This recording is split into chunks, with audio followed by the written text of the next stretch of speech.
Imagine this, you're pregnant, trusting your millionaire husband with everything, only to wake up alone in the blistering Nevada desert, drugged, abandoned, and left to die without a drop of water or a signal for help. That's the nightmare Sarah Mitchell faced when her world shattered in an instant. But this isn't just a tale of betrayal. It's an epic saga of survival where she claws her way back from the brink, exposes his web of lies, and orchestrates a comeback so fierce she ends up owning his billion-dollar empire and sending him to rot behind bars.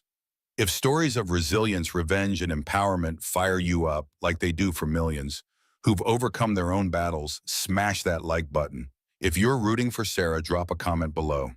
Sharing your biggest comeback moment, share this video with a friend who needs that spark of hope, and hit subscribe with notifications on so you never miss another gripping drama.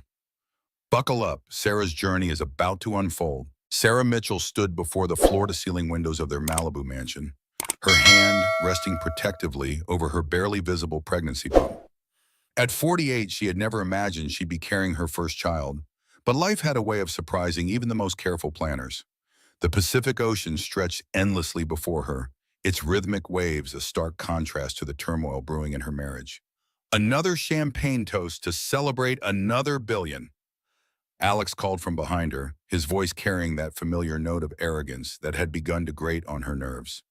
At 50, Alexander Mitchell was Silicon Valley royalty, his tech empire worth more than most small countries' GDP. But somewhere along the way, the man she'd fallen in love with 20 years ago had transformed into someone she barely recognized. Sarah turned, forcing a smile as she watched her husband pour Dom Perignon into crystal flutes. His salt and pepper hair was perfectly styled, his designer suit immaculate despite the late hour. Everything about Alex screamed success, from his custom Italian shoes to the Rolex Submariner that cost more than most people's annual salary. "I can't drink, remember," Sarah said, patting her stomach gently. Our little miracle. Alex's expression flickered just for a moment with something that looked almost like annoyance. "Right, the baby." He set down the second glass and took a long sip from his own. "Speaking of which, we need to talk about timing, Sarah. The IPO for the new AI division is coming up, and I can't have any distractions." Distractions. Their unborn child, the baby they'd tried for years to conceive, was now a distraction. Sarah felt the familiar knot form in her stomach, the one that had been growing tighter with each passing month as Alex's behavior became increasingly erratic. "Alex, this baby isn't a business inconvenience. It's our child. We've wanted this for so long." "You've wanted this," he interrupted, turning to face the view. "I've been focused on building something that matters, something that will outlast both of us." The words stung more than Sarah cared to admit. At 48, she was acutely aware of time's passage, of the gray threads appearing in her auburn hair, despite expensive treatments, of the way younger women looked at her husband with hungry eyes at company parties. She'd given up her teaching career to support Alex's ambitions to be the perfect tech mogul's wife, attending charity galas and playing hostess to investors and clients. "I thought I mattered to you," she said quietly. Alex sighed, the sound heavy with what Sarah had begun to recognize as barely concealed frustration. "You do, sweetheart. But things are complicated right now. The board is breathing down my neck. The shareholders are demanding results, and I'm dealing with some personnel issues." Personnel issues. Sarah knew what that meant. She'd heard the whispered rumors at the last company Christmas party, seen the way Alex's 28-year-old executive assistant Melissa looked at him, the way Melissa's designer dresses grew shorter and tighter with each company event. "What kind of personnel issues?" Sarah asked, though she wasn't sure she wanted to hear the answer. "Nothing for you to worry about." Alex's tone had that dismissive quality she'd grown to hate.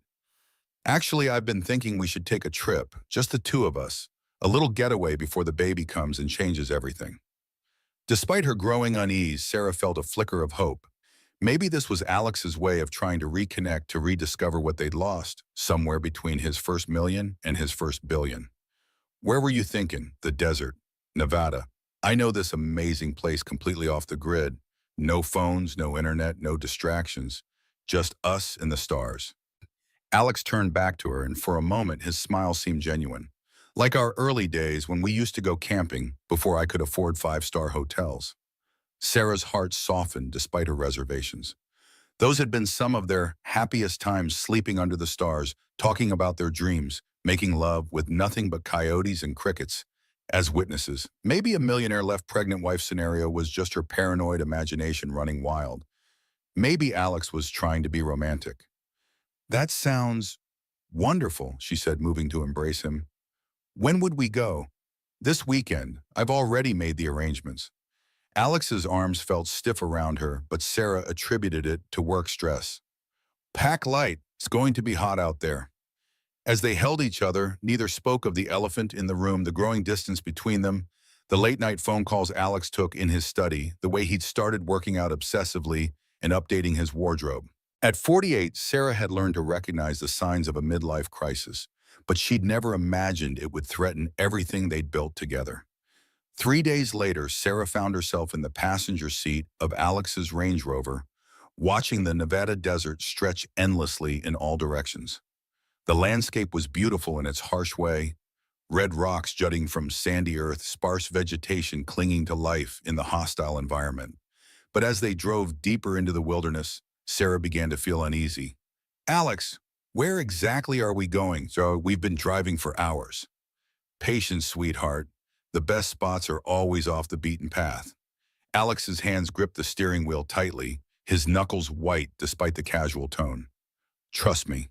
Trust me. Two words that had once brought Sarah comfort now filled her with dread. She'd trusted Alex with her heart, her future, her financial security. She'd trusted him enough to give up her own career and dreams. But as she watched the odometer climb and the cell phone signal disappear entirely, Sarah began to wonder if her trust had been misplaced. I'm feeling a little nauseous, she said, which wasn't entirely a lie. Between the pregnancy and her growing anxiety, her stomach was churning. Could we stop for a minute? Of course. Alex's voice was oddly cheerful as he pulled over near a cluster of Joshua trees. Actually, I brought some special water for you. Electrolytes. Good for the baby. He reached into the back seat and produced a bottle of expensive vitamin water, still sealed. Sarah accepted it gratefully, her throat parched from the desert heat. The liquid was cool and refreshing, with a slightly sweet aftertaste that she attributed to the added vitamins. Better? Alex asked, watching her intently. Yes, thank you. Sarah leaned back in her seat, suddenly feeling drowsy. Must be the pregnancy hormones. I've been so tired lately. Rest, Alex said, starting the engine again. We'll be there soon. But as the miles passed, Sarah's drowsiness deepened into something more concerning. Her vision began to blur, and when she tried to speak, her words came out slurred. Alex, something's wrong. Shh, he said softly. Just sleep, Sarah. Everything's going to be fine. The last thing Sarah remembered before losing consciousness was the speedometer reading 127 miles from the nearest town, and Alex's face in the rearview mirror, cold, calculating, and completely devoid of the love she'd once seen there. Sarah woke to the sensation of being dragged across rough ground, sharp rocks scraping against her back through her thin t-shirt. Her head felt like it was filled with cotton, and her mouth was so dry it felt like she'd been gargling sand. As consciousness slowly returned, the horrifying reality of her situation began to sink in. She was alone in the desert. Alex! She called out, her voice a barely audible croak.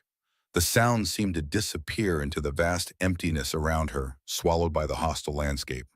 Alex! Panic began to set in as Sarah struggled to sit up, her pregnant belly, making the movement awkward and difficult. The sun was already high in the sky, beating down mercilessly on the red rock and sand that stretched in every direction. There was no sign of the Range Rover, no sign of Alex, no sign of any human presence whatsoever. This was it. This was the nightmare scenario she'd read about in news articles. Millionaire left pregnant wife to die in one of the most inhospitable places on earth. But those were stories about other people, strangers whose faces appeared briefly on the evening news before being forgotten. This couldn't be happening to her. Sarah's hands shook as she patted her pockets for her phone, already knowing what she would find. Nothing. Alex had taken everything: her purse, her phone, even the water bottle he'd given her. All she had were the clothes on her back, jeans, a cotton t-shirt, and sneakers that were already filling with sand. This isn't real, she whispered to herself, the words barely audible over the slight breeze that offered no relief from the heat. This is a nightmare. I'm going to wake up and Alex will be there and we'll laugh about this terrible dream. But the sun continued to climb and the temperature continued to rise, and Sarah remained very much awake in her personal hell. The first few hours were the worst. Sarah alternated between calling Alex's name until her throat was raw and wandering in circles hoping to spot some sign of civilization, or at least the road they'd traveled. But the desert all looked the same: endless red rocks, sparse vegetation, and a sky so blue it hurt to look at. As a former high school biology teacher, Sarah knew enough about survival to understand how dire her situation was. The human body could survive only 3 to 5 days without water, and pregnant women were at even greater risk of dehydration. In this heat, she estimated it was already over 100 degrees, and still climbing, she might have even less time. "Think, Sarah," she said aloud, partly to hear a human voice and partly to combat the growing panic. "What would you tell your students to do? Find shade, conserve energy, signal for help." The basic rules of desert survival flashed through her mind like cards in a deck, each one representing a slim chance at staying alive long enough to be rescued. She found a small overhang of red rock that provided a few feet of blessed shade and settled underneath it, trying to think rationally despite the horror of her situation. Alex hadn't left her here by accident. The drugged water, the remote location, the way he'd removed all her personal belongings, this was deliberate. Her husband, the man she'd loved for 20 years, the man whose child she was carrying, had tried to murder her. The realization hit her like a physical blow, doubling her over as sobs racked her body. How had she missed the signs? How had she been so blind to the monster Alex had become? The late nights, the mysterious phone calls, the way he'd grown distant and cold, it all made sickening sense now. But crying wouldn't save her life or the life of her unborn child. Sarah forced herself to stop sobbing and start thinking. If Alex had planned this, he must have a reason. Insurance money, most likely. Their life insurance policies were substantial, $10 million each, with double indemnity clauses for accidental death. Accidental death. That's what this would look like to the outside world. A tragic desert accident during a romantic getaway. Sarah could already see the headlines: "Tech mogul's pregnant wife dies in desert tragedy." Alex would play the grieving widower perfectly, probably with Melissa at his side to comfort him through his devastating loss. The thought filled Sarah with rage, and for a moment that anger was stronger than her fear. If Alex thought he could dispose of her like an unwanted business asset, he was wrong.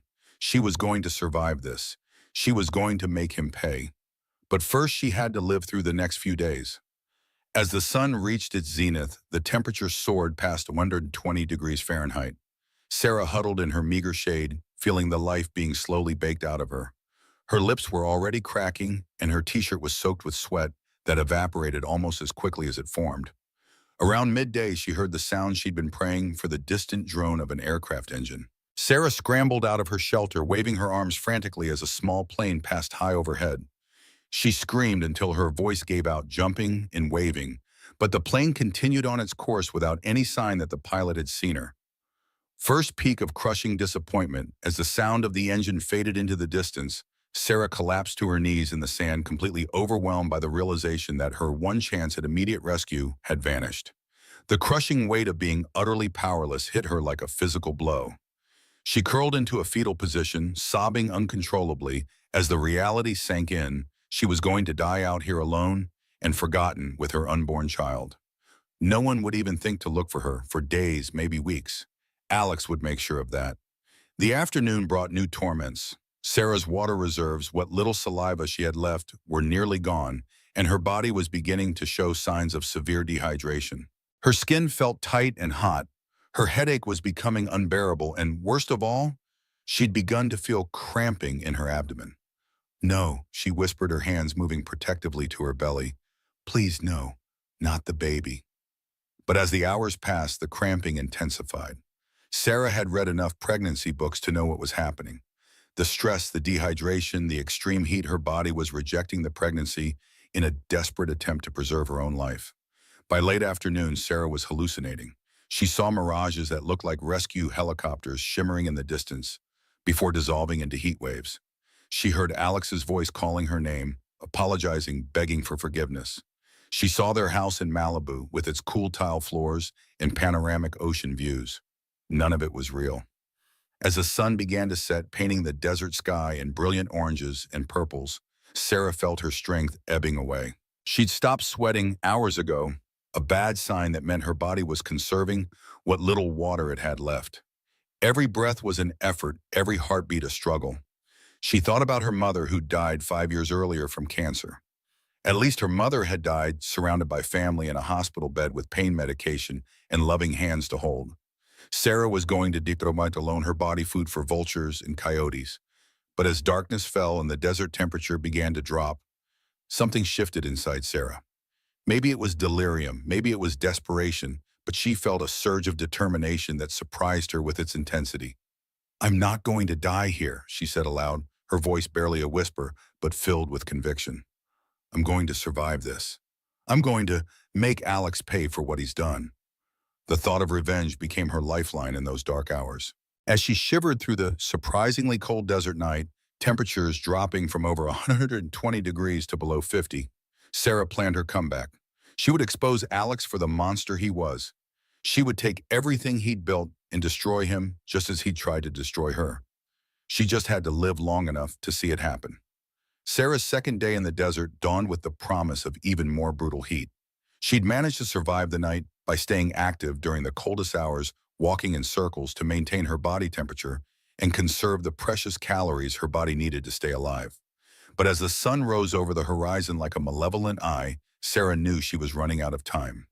The cramping in her abdomen had worsened overnight, and she'd begun to spot blood-clear signs that her body was miscarrying. The grief was almost overwhelming, but Sarah forced herself to focus on survival.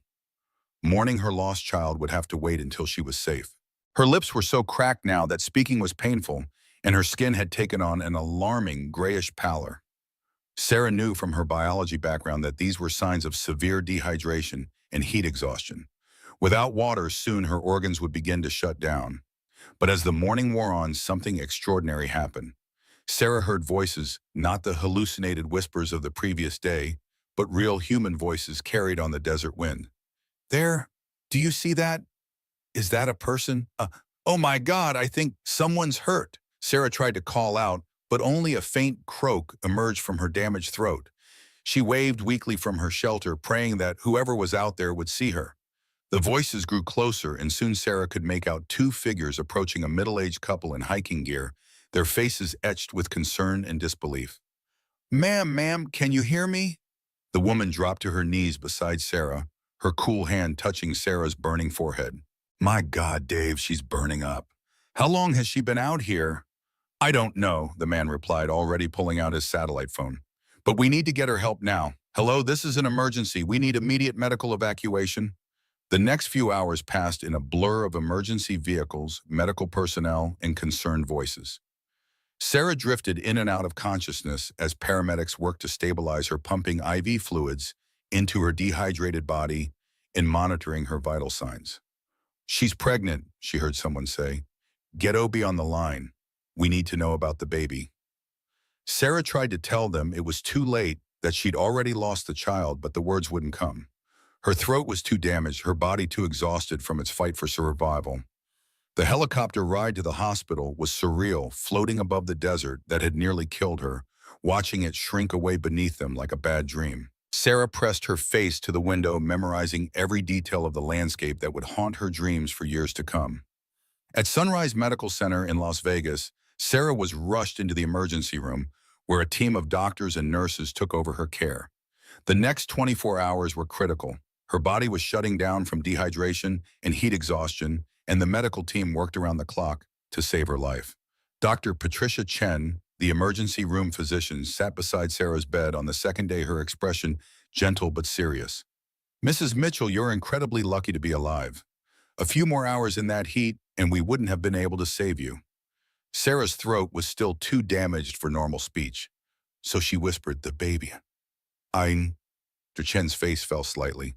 "I'm sorry, the stress and dehydration, your body couldn't maintain the pregnancy. We did everything we could, but sometimes." "I know," Sarah managed. She'd felt it happening, had known even before the medical confirmation. Another piece of her life that Alex had stolen from her. Mrs. Mitchell, we need to ask you some questions about what happened. The police are here and they'd like to speak with you when you're feeling up to it. Sarah nodded weakly. This was it, her chance to tell the world what Alex had really done. Her chance to expose the monster hiding behind the millionaire facade.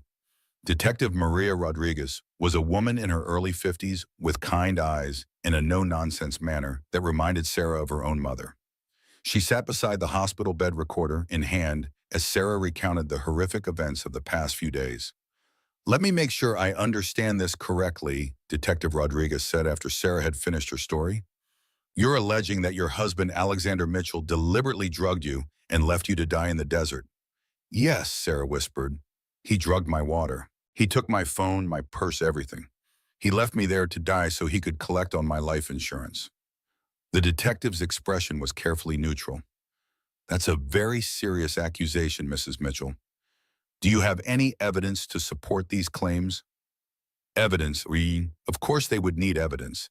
Alex was too smart to leave obvious clues behind. The water bottle, Sarah said. If you can find it to test it, there has to be residue of whatever he used to drug me. We'll look into it. In the meantime, we'll need to contact your husband. I assume he's reported you missing. Sarah almost laughed at the irony, but it came out as more of a painful cough. I doubt it. Check with him, detective.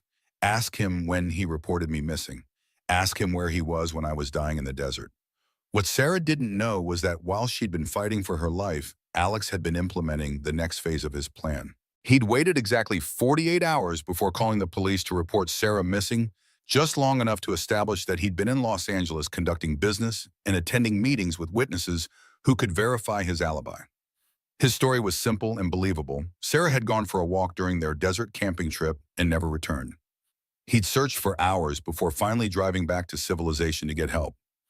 He was the grieving husband devastated by his pregnant wife's disappearance. The problem was that Sarah was very much alive, and her survival threatened to unravel his carefully constructed lie. Detective Rodriguez returned to Sarah's room later that evening with news that made her stomach drop. I spoke with your husband, Mrs. Mitchell. He says he reported you missing 2 days ago after you went for a walk and didn't return to your campsite. He's been cooperating fully with the search and rescue teams. Sarah stared at the detective in disbelief. That's not what happened. He drugged me. He left me to die. I understand you've been through a traumatic experience, and sometimes when people are in extreme situations, memories can become confused. My memories aren't confused. Sarah's voice was getting stronger, fueled by anger and frustration. Alex tried to murder me. But even as she said it, Sarah could see the doubt in Detective Rodriguez's eyes. Without physical evidence, it was her word against that of a prominent businessman with an ironclad alibi. And Alex was very good at playing the concerned husband. He proved it when he arrived at the hospital later that night. Sarah, oh, thank God you're alive. Alex burst into her room like a man who'd been worried sick, his designer clothes wrinkled as if he'd been wearing them for days, his hair slightly disheveled. To anyone watching, he looked like a devoted husband who'd just been reunited with his missing wife.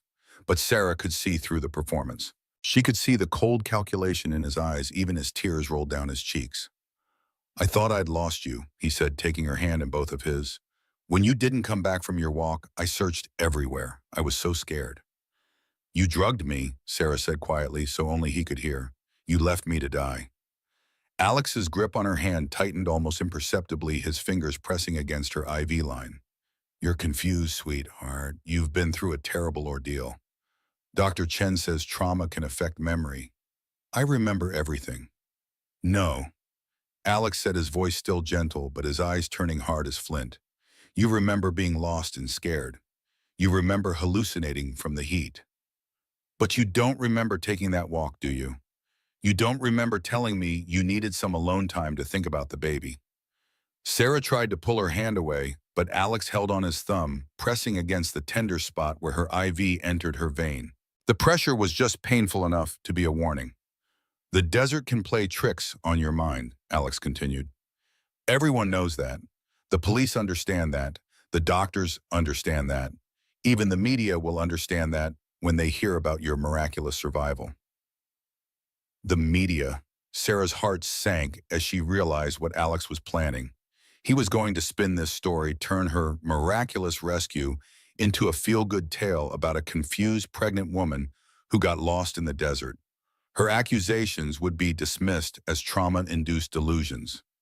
"You won't get away with this," she whispered. Alex leaned down and kissed her forehead, the gesture tender and loving to any observer. But his words were ice cold. "I already have, sweetheart. I already have." 3 weeks after her rescue, Sarah was released from the hospital with a clean bill of health but a shattered spirit. The physical wounds had healed her. Throat was back to normal. Her skin had regained its natural color, and her energy levels were slowly returning. But the emotional scars ran deeper than the Mojave Desert itself. The media coverage of her miraculous survival had been extensive, but not in the way Sarah had hoped. Instead of investigating her claims about Alex's attempt on her, life reporters had focused on the inspirational angle, the brave pregnant woman who'd survived 3 days in the desert through sheer determination. The fact that she'd lost the baby was mentioned only in passing, if at all. Alex had orchestrated the narrative masterfully. He appeared on morning talk shows as a devoted husband who'd never given up hope. He granted interviews to sympathetic reporters, his voice breaking at just the right moments, as he described the agony of thinking he had lost his wife forever. "Sarah's always been strong," he told a crew from Good Morning America, dabbing at his eyes with a tissue. "I should have known she'd find a way to survive. She's the bravest woman I know." Meanwhile, Sarah's attempts to tell her side of the story fell on deaf ears. Detective Rodriguez had found no physical evidence to support her claims. The water bottle was never located, and Alex's alibi was airtight. The case was quietly closed, filed away as a tragic accident with a happy ending. But for Sarah, there was nothing happy about coming home to the Malibu mansion that now felt like a prison. Alex was attentive and caring in public, playing the role of the relieved husband to perfection. In private, however, he was cold and distant, treating her like an unwelcome houseguest in her own home. "I've been thinking," Alex said one evening as they sat on the terrace overlooking the Pacific. The sunset was spectacular, painting the sky in brilliant shades of orange and pink, but Sarah couldn't appreciate its beauty anymore. Everything reminded her of the desert, of the sky that had burned down on her like judgment itself. "About what?" Sarah asked, though she dreaded the answer. "About us. About our future." Alex swirled the scotch in his glass, not looking at her. "What happened in the desert? It changed things. You've made some very serious accusations, Sarah. Accusations that could destroy everything I've worked for." "They're not accusations. They're facts. That's not how the world sees it." Alex's voice was matter-of-fact, businesslike. "The world sees a traumatized woman who went through a terrible ordeal and came out confused and angry. They see a devoted husband who's trying to help his wife heal." Sarah felt anger rising in her chest, hot and familiar. "And what do you see, Alex?" For the first time since her return, Alex looked directly at her. His eyes were empty of warmth, empty of the love that had once made her feel like the center of his universe. "I see a problem that needs to be managed."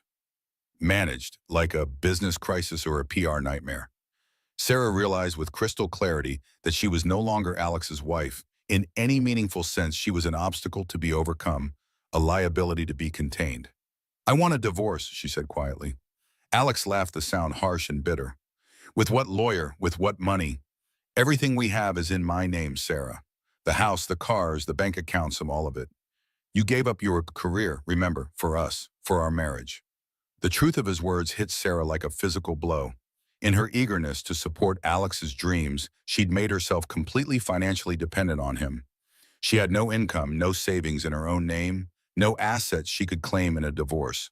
At 48, with a 20-year gap in her employment history, she was essentially unemployable in any field that would pay enough to support her. "You planned this," she said, the realization dawning slowly. "All of it. You've been systematically cutting me off from any independence for years."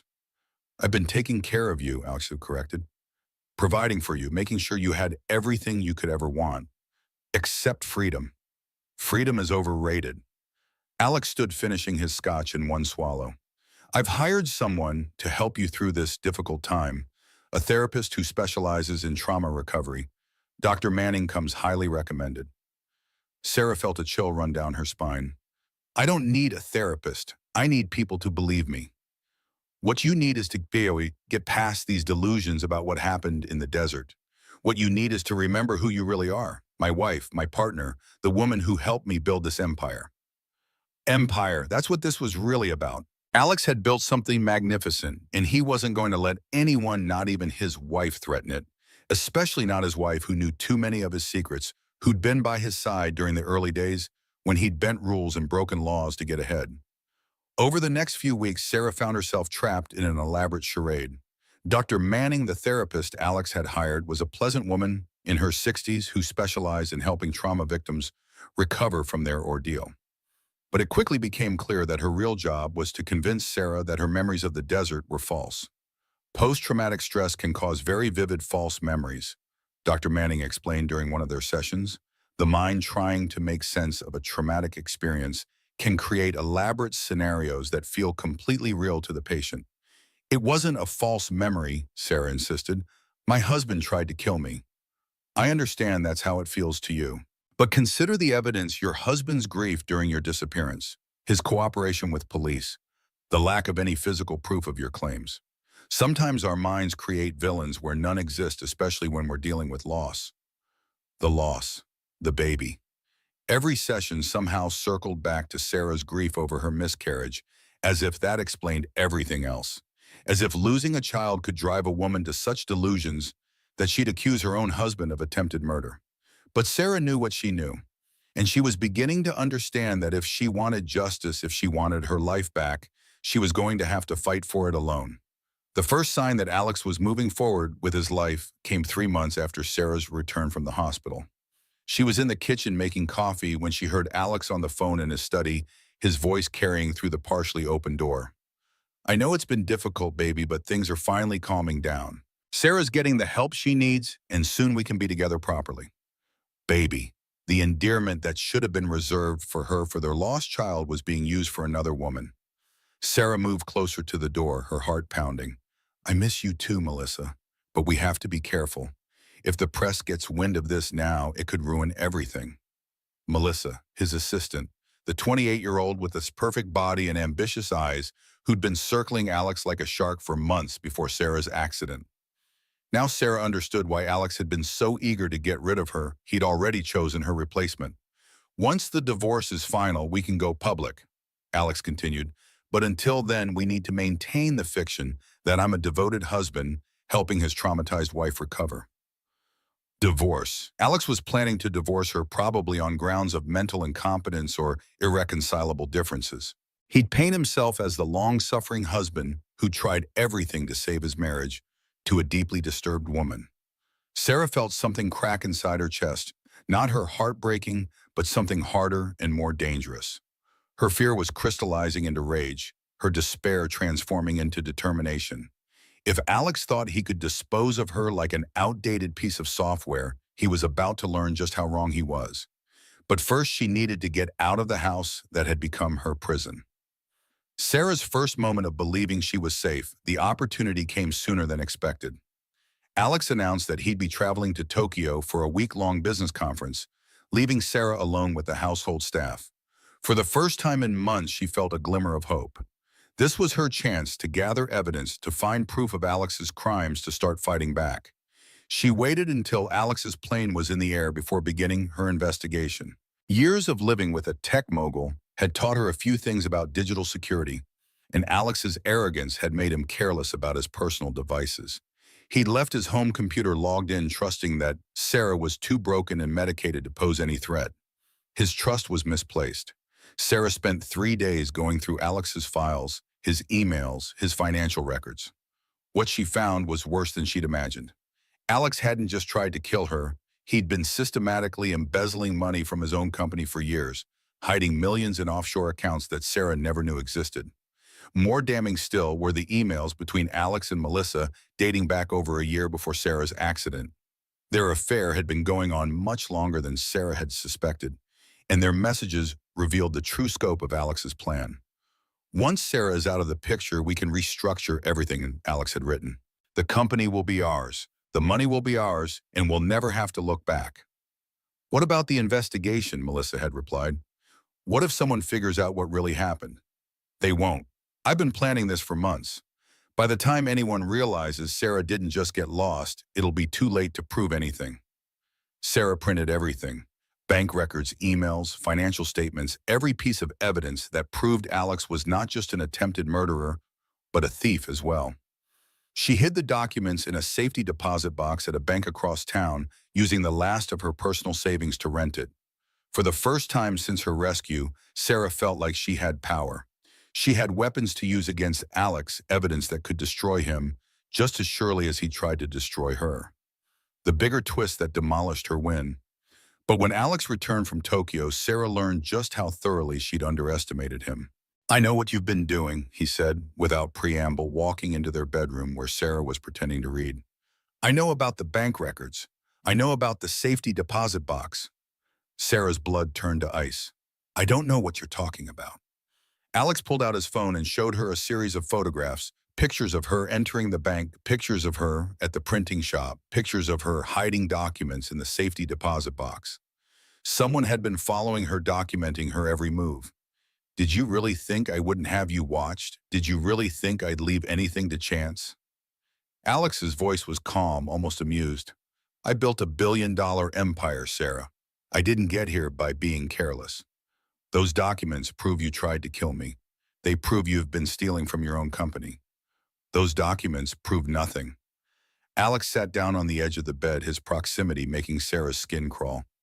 Bank records can be forged. Emails can be fabricated. And even if they were real, who's going to believe the word of a mentally unstable woman who's already made false accusations against her husband? Sarah felt her carefully constructed hope crumbling around her.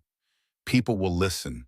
The SEC, the FBI, the SEC and FBI aren't interested in the fantasies of a woman who's been seeing a psychiatrist for trauma-induced delusions. Dr. Manning's report makes it very clear that you're not competent to make serious accusations against anyone.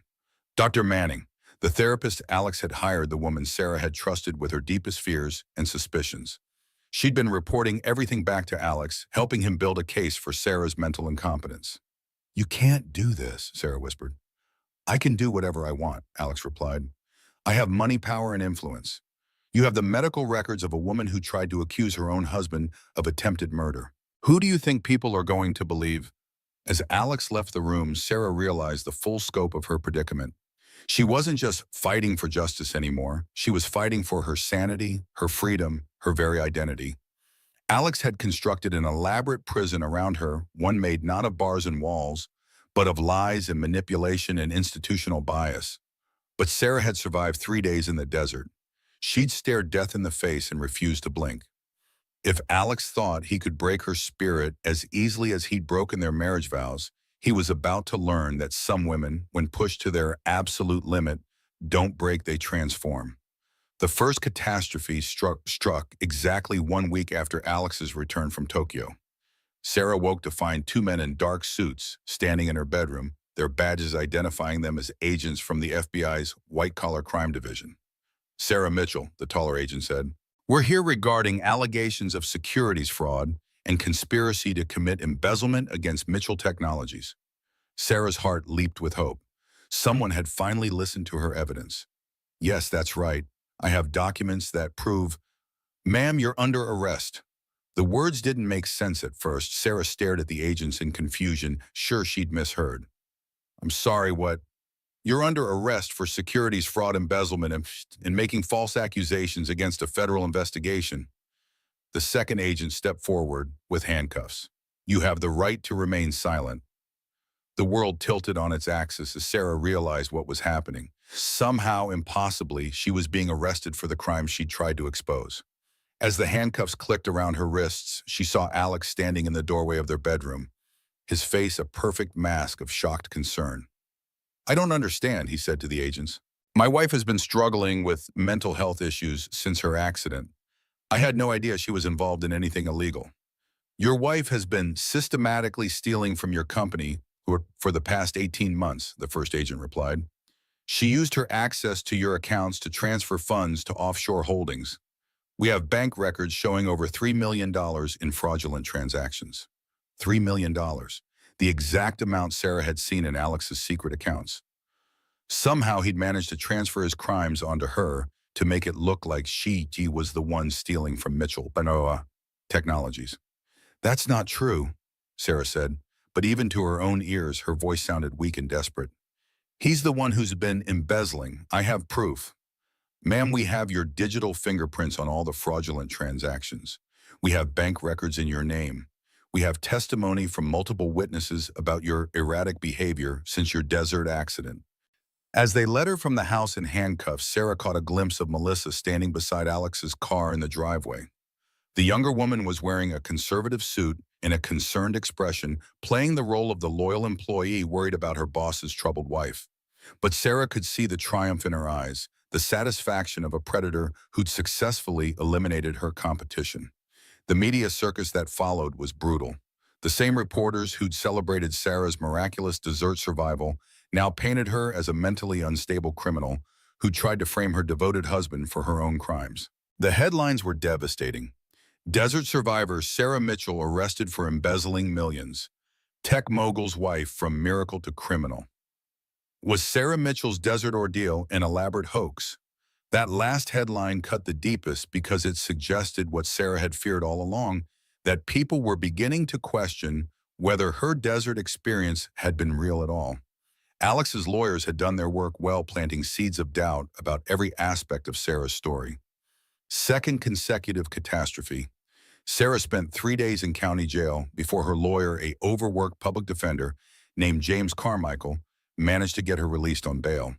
But when she returned to the Malibu mansion, she found the locks had been changed.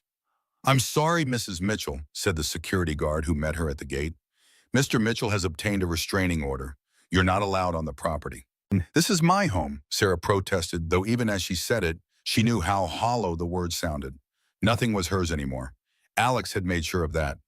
The restraining order was based on Sarah's increasingly erratic and threatening behavior toward her husband. Dr. Manning had provided testimony about Sarah's violent fantasies and paranoid delusions about Alex trying to kill her.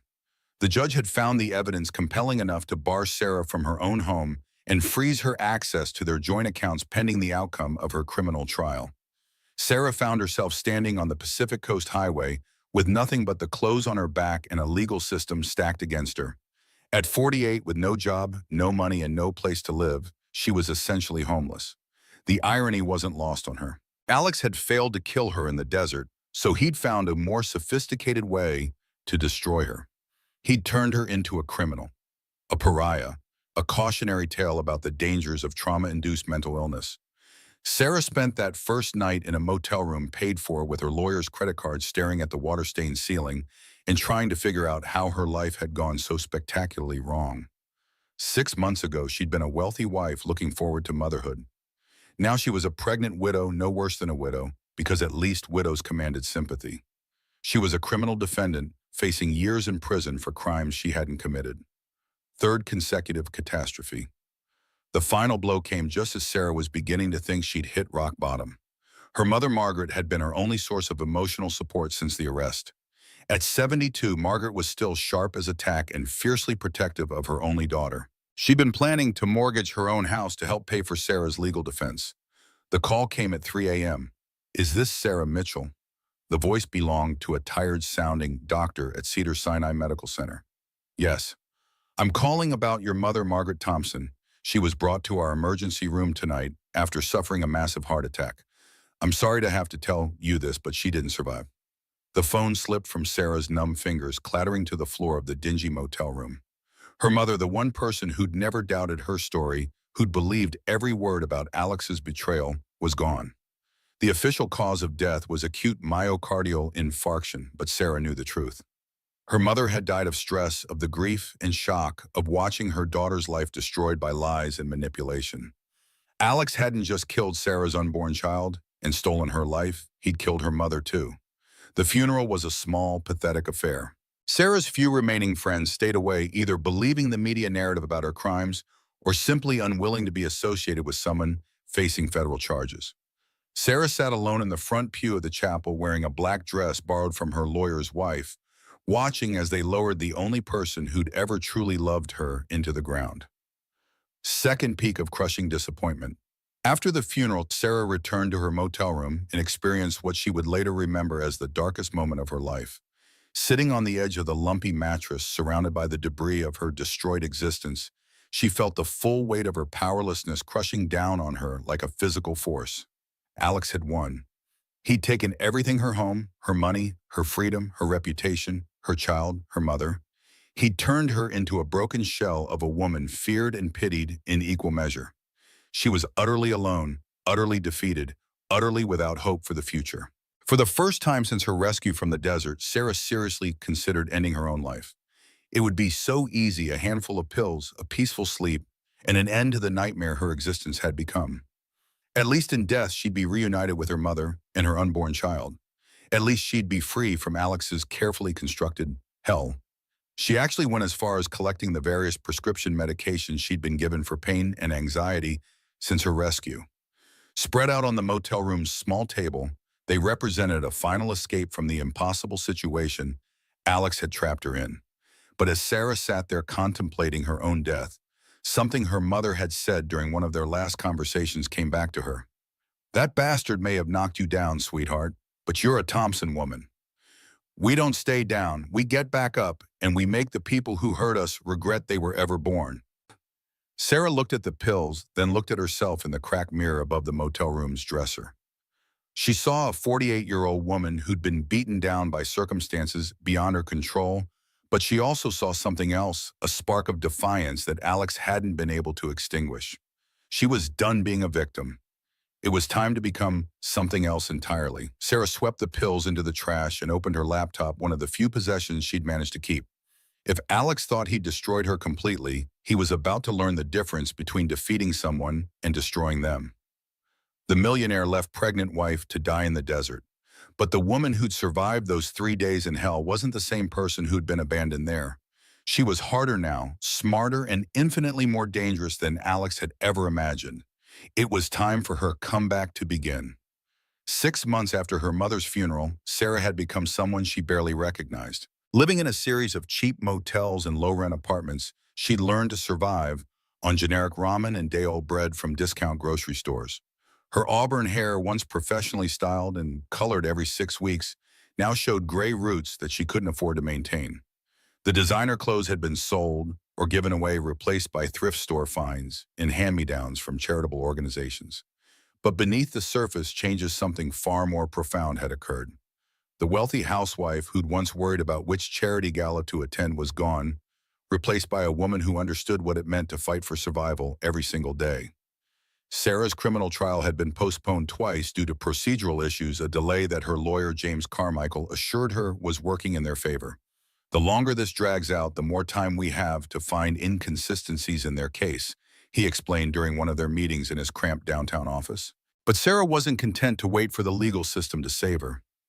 She'd spent months researching Alex's business dealings, using the free internet at public libraries to dig into corporate filings, SEC reports, and industry publications. What she discovered was a pattern of unethical behavior that went far beyond the embezzlement she'd originally uncovered. Mitchell Technologies had built its fortune on a foundation of stolen intellectual property, predatory business practices, and relationships with suppliers who used child labor overseas. Alex wasn't just a would-be murderer and embezzler, he was the kind of corporate criminal who destroyed lives for profit. More importantly, Sarah had learned that she wasn't his first victim. The breakthrough came when Sarah managed to track down Rebecca Martinez, Alex's ex-wife from his first marriage. Rebecca had divorced Alex 15 years earlier, citing irreconcilable differences, but Sarah suspected there was more to the story. They met at a coffee shop in San Diego, where Rebecca now worked as a high school counselor. At 55, she was still an attractive woman, but Sarah could see the wariness in her eyes, the look of someone who'd learned not to trust too easily. "I wasn't sure I should meet with you," Rebecca said after they'd ordered their drinks. "When I saw the news about your arrest, I thought maybe Alex had finally found someone as bad as he was." "You don't believe I embezzled that money?" Rebecca studied Sarah's face carefully. "No, I don't, because I know what Alex is capable of. The question is, what do you want from me?" Sarah leaned forward, keeping her voice low. "I want to know what really happened in your marriage. I want to know why you really divorced him." Rebecca was quiet for a long moment, stirring her coffee with unnecessary intensity. When she finally spoke, her voice was barely above a whisper. He tried to kill me too. The words hit Sarah like a physical blow. What? Not in the dramatic way he tried with you, Rebecca continued. Alex is nothing if not creative. He tried to make it look like a suicide.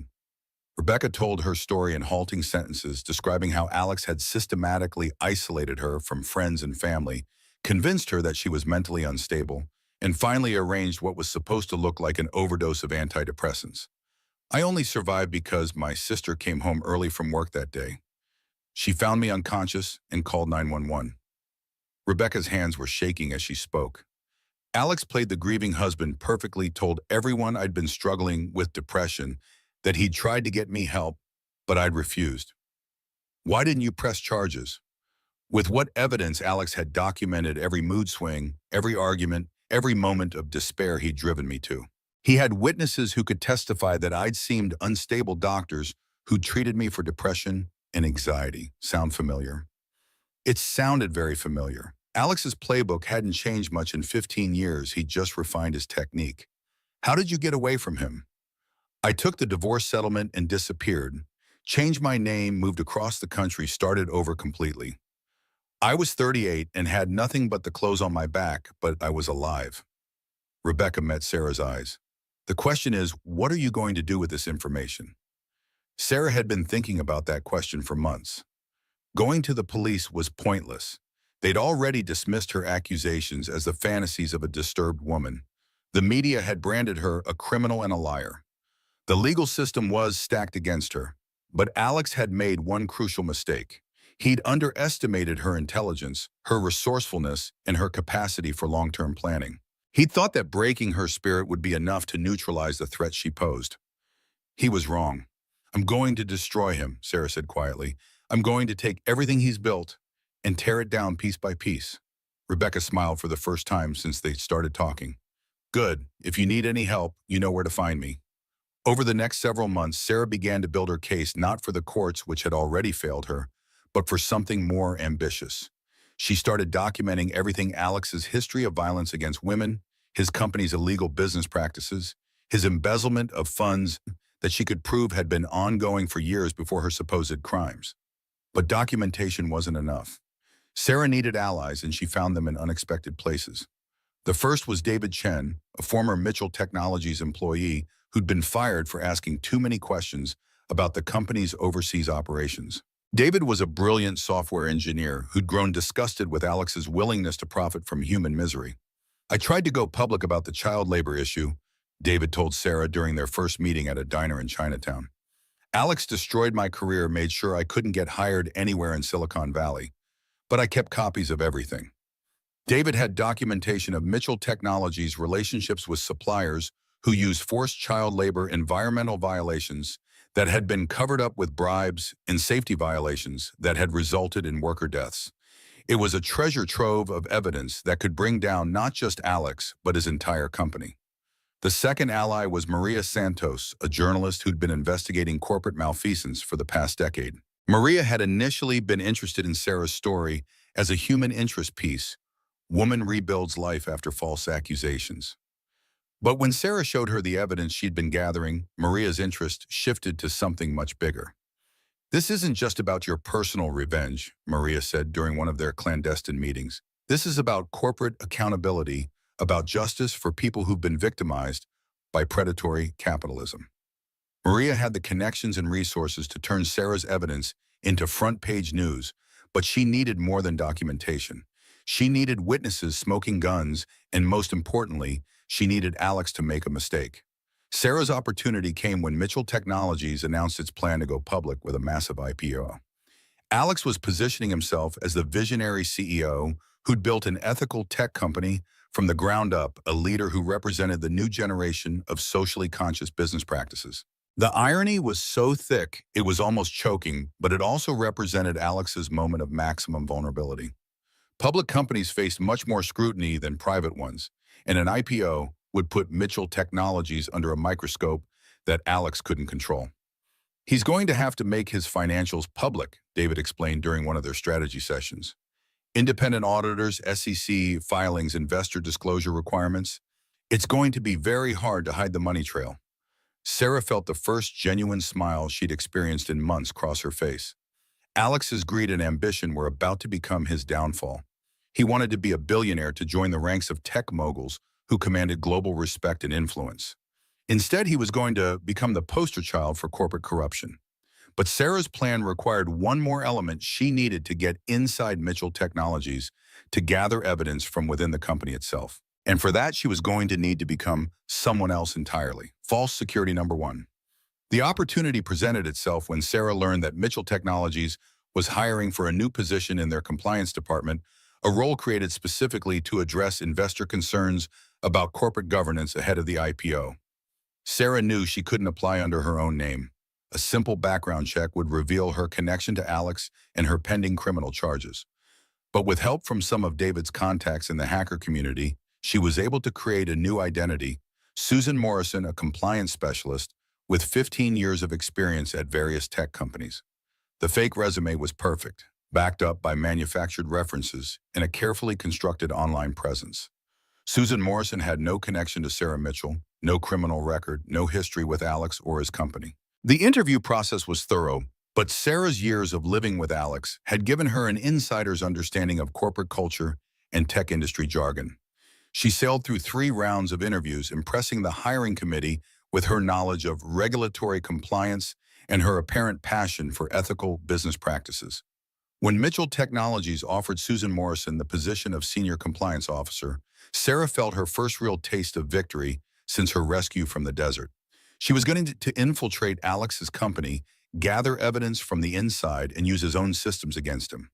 For the first time in over a year, Sarah allowed herself to believe that she might actually win. The bigger twist that demolished her win, but Alex hadn't built a billion-dollar empire by being careless or naive. On Sarah's 3rd day at Mitchell Technologies, she was called into a meeting with HR Director Patricia Wells and 2 men she didn't recognize. "Susan," Patricia said, her voice carefully neutral. "These gentlemen are from corporate security. They have some questions about your background." Sarah's blood turned to ice, but she kept her expression calm. "Is there a problem?" "We've discovered some inconsistencies in your resume," one of the security men said, sliding a folder across the table. "Your references don't check out under deeper investigation, and there are gaps in your employment history that don't match your claimed experience." Sarah opened the folder and saw her worst nightmare laid out in black and white, a complete breakdown of her false identity, including photos of her entering and leaving David Chen's apartment, records of her meetings with Maria Santos, and most damning of all, a copy of her real fingerprints that had somehow been obtained and matched to her fake application. "More concerning," the second security man continued, "is our discovery that Susan Morrison is actually Sarah Mitchell, the woman currently facing federal embezzlement charges in connection with this very company." The room seemed to spin around Sarah as she realized the scope of her miscalculation. Alex hadn't just been passively defending against her attacks, he'd been actively monitoring her, tracking her movements, anticipating her strategy. "Ms. Mitchell," Patricia Wells said, "you're fired effective immediately. Security will escort you from the building and will be forwarding evidence of your attempted fraud to the appropriate authorities." As security guards flanked her on the walk to the elevator, Sarah caught a glimpse of Alex watching from his executive suite's floor-to-ceiling windows. He raised his hand in a small wave, his smile visible even from 50 feet away. The message was clear. He was always 3 steps ahead, always in control, always ready to turn her own weapons against her. But what Alex didn't know was that Sarah's 3 days inside Mitchell Technologies had been enough. She'd planted David's surveillance software on the company's servers, copied terabytes of incriminating data, and identified the location of Alex's private files. The millionaire left pregnant wife to die in the desert, but the woman walking out of his building was someone else entirely. Someone who'd learned that the best revenge was served not hot, but with the cold precision of a predator who'd finally found her prey's weakness. Alex thought he'd won again. He was about to discover just how wrong he was. The additional charges came swift and merciless. Within 24 hours of her ejection from Mitchell Technologies, Sarah found herself facing new federal crimes, identity theft, corporate espionage, and attempted computer fraud. Her bail was revoked, and she was remanded to custody pending trial on what had now become a laundry list of felonies that could put her in prison for decades. Los Angeles County Jail was a world away from the Malibu mansion, where Sarah had once hosted charity fundraisers and wine tastings. The concrete walls, fluorescent lighting, and constant noise created a sensory assault that made sleep nearly impossible. But worse than the physical discomfort was the psychological toll of being trapped in a system designed to break down anyone who entered it. Mitchell, the guard's voice cut through the chaos of the common area. "You've got a visitor." Sarah expected to see James Carmichael, her overworked public defender, but instead found herself face to face with a woman she'd never met, an elegant blonde in her 40s, wearing an expensive suit and a predatory smile. "Ms. Mitchell, I'm Victoria Hartwell, senior partner at Hartwell, Blackstone and Associates. Your husband has retained our services to represent you in your legal difficulties." Sarah stared at the lawyer through the reinforced glass partition. "Alex hired you. Mr. Mitchell is deeply concerned about your mental health and legal situation. He wants to ensure you receive the best possible representation." Victoria's smile never wavered, but her eyes were cold as winter. "We specialize in cases involving mental health defenses. We've had remarkable success in getting our clients the treatment they need rather than prison sentences." Mental health defenses. Sarah understood immediately what was happening. Alex wasn't trying to help her. He was trying to have her declared mentally incompetent, locked away in a psychiatric facility where she could spend the rest of her life medicated into compliance. "I already have a lawyer," Sarah said. "Mr. Carmichael is a public defender with a caseload of over 300 clients. We're offering you the kind of legal representation that money can buy, the kind that could save you from spending the next 20 years in federal prison." Victoria slid a document through the slot in the partition. "This is a retainer agreement. Sign it, and we'll begin working immediately on a comprehensive mental health evaluation that could form the basis of an insanity defense." Sarah looked at the document without touching it. "And if I refuse, then you'll face trial with an overworked public defender against a prosecution team that has unlimited resources and an airtight case. Your choice, Miss Mitchell." The threat was clear, except Alex's attempt to have her declared insane or face certain conviction and imprisonment. It was another layer of the psychological torture Alex had perfected, offering salvation. That was actually another form of destruction. "I need time to think about it," Sarah said. "Of course, but don't take too long. The preliminary hearing is next week, and after that our options become much more limited." After Victoria left, Sarah sat in her cell contemplating the latest twist in Alex's campaign to destroy her. He'd already taken her home, her money, her freedom, and her reputation. Now he wanted her sanity as well, to have her officially declared mentally defective so that nothing she said could ever be taken seriously again. But Sarah had learned something important during her brief infiltration of Mitchell Technologies. In her 3 days there, she'd managed to plant more than just surveillance software. She'd also stolen Alex's personal access codes, the digital keys to his private server, where he kept his most sensitive files. The problem was accessing those files from inside county jail. Sarah needed a computer internet access and several hours of uninterrupted time resources that were virtually impossible to obtain in her current situation. The solution came from an unexpected source. Sarah Mitchell. The woman asking was in her early 30s with intricate tattoos covering both arms and a face that had seen its share of hard living. Her name was Carmen Rodriguez, and she was in jail on charges related to a high-end identity theft ring. "Yeah," Sarah replied cautiously. "Word is you got railroaded by some rich bastard." "That true?" Sarah nodded, not sure where this conversation was heading. Carmen smiled, revealing a gold front tooth. "I respect that. Rich assholes think they can buy their way out of anything, step on anybody who gets in their way. But sometimes us little people got to stick together, you know." It turned out Carmen had skills that extended far beyond identity theft. She was part of a network of women in the jail who'd found ways to circumvent the facility's digital restrictions. For the right price payable to Carmen's commissary account, she could arrange for Sarah to have access to a contraband smartphone for several hours. "But I should warn you," Carmen said, "if they catch you with this thing, it's 6 months in solitary minimum, maybe a year. You sure whatever you're planning is worth that risk?" Sarah thought about Alex, about the smug smile on his face as she'd been escorted from his building, about the way he'd systematically destroyed every aspect of her life. She thought about her dead mother, her lost child, the 15 years of lies and manipulation that had led to this moment. "It's worth it," she said. Third peak of crushing disappointment.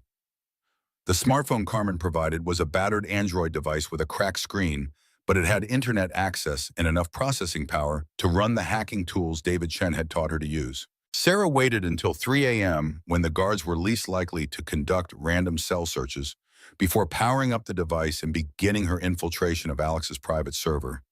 Getting past his security took longer than expected. Alex had upgraded his digital defenses since Sarah's rescue from the desert, adding multiple layers of encryption and authentication that required all of her newfound technical skills to overcome. But finally, after 4 hours of patient work, she was inside his personal files.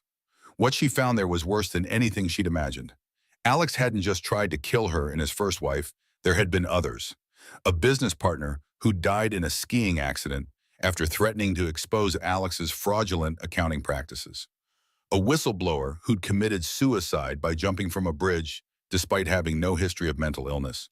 A journalist who'd been investigating Mitchell Technologies and died in a gas leak explosion at her apartment. The files contained detailed plans for each murder, alternate scenarios if the first attempts failed, and payment records to various criminal organizations that specialized in making problems disappear permanently. Alex wasn't just a tech mogul, he was a serial killer who used his wealth and influence to eliminate anyone who threatened his empire. But most chilling of all was a folder labeled the Sarah Final Solution. Inside were detailed surveillance reports of her activities since leaving jail, plans for another accident that would eliminate her permanently, in a timeline that showed Alex intended to act within the next 2 weeks. He wasn't content to simply destroy her reputation and freedom. He was planning to kill her just as he'd killed all the others who'd gotten in his way. Sarah was frantically copying the files to a cloud storage account when disaster struck. The smartphone's battery, already compromised by years of hard use, suddenly died without warning. The screen went black, leaving Sarah staring at her own reflection in the dark glass. She'd managed to copy maybe half the files before losing access. She had evidence of some of Alex's crimes, but not the smoking gun that would bring him down completely. And now she was trapped in jail, facing a trial that would either send her to prison for decades or to a psychiatric facility for the rest of her life. Sarah curled up on her narrow bunk, overwhelmed by the crushing realization that even her best efforts might not be enough. Alex had decades of experience in destroying his enemies' unlimited resources and a complete lack of conscience. She was one woman with no money, no freedom, and no credible voice in a system that had already branded her a liar and a criminal. For the first time since her mother's death, Sarah felt completely defeated. The partial files she'd copied weren't enough to destroy Alex, and she had no way to access his server again. Even if she somehow managed to avoid conviction, Alex would simply have her killed before she could pose any further threat to his empire. She was utterly powerless, crushed under the weight of a system designed to protect men like Alex while destroying women like her. The millionaire left pregnant wife to die in the desert had survived, but only to face an even more sophisticated form of execution. But as Sarah lay in her cell that night, staring at the ceiling and fighting back tears of frustration and despair, she didn't know that her partial theft of Alex's files had triggered an automatic security alert. She didn't know that Alex's paranoia had led him to install monitoring software that tracked every access to his private server. And she definitely didn't know that her actions had just forced Alex to make the kind of desperate, reckless move that would finally give her the weapon she needed to destroy him. Sarah's trial began on a gray Monday morning in downtown Los Angeles, with media crews lined up outside the federal courthouse like vultures waiting for carrion. The prosecution had painted her as a disturbed woman who'd embezzled millions from her husband's company and then concocted an elaborate fantasy about attempted murder to cover her crimes. James Carmichael, her public defender, had done his best with limited resources, but Sarah could see the defeat in his eyes as they entered the courtroom. They were facing a prosecution team of 6 lawyers backed by unlimited government resources, while Sarah's defense consisted of one overworked attorney and a handful of character witnesses who were too afraid of Alex's influence to testify. "All rise for the Honorable Judge Patricia Morrison," the bailiff announced. Sarah stood, her hands shaking slightly as she faced the woman who would decide her fate. Judge Morrison was in her 60s with sharp eyes and a reputation for being tough, but fair. Sarah could only hope that fairness would be enough to save her from Alex's carefully constructed trap. The prosecution's opening statement was devastating. Assistant U.S. Attorney Robert Chen, no relation to David Chen, laid out a timeline of Sarah's supposed crimes with prosecutorial precision. Bank records, computer logs, witness testimony. Everything pointed to Sarah as the mastermind of an elaborate embezzlement scheme. Ladies and gentlemen of the jury, Chen said, his voice carrying the authority of absolute certainty, the defendant wants you to believe that she's the victim in this case.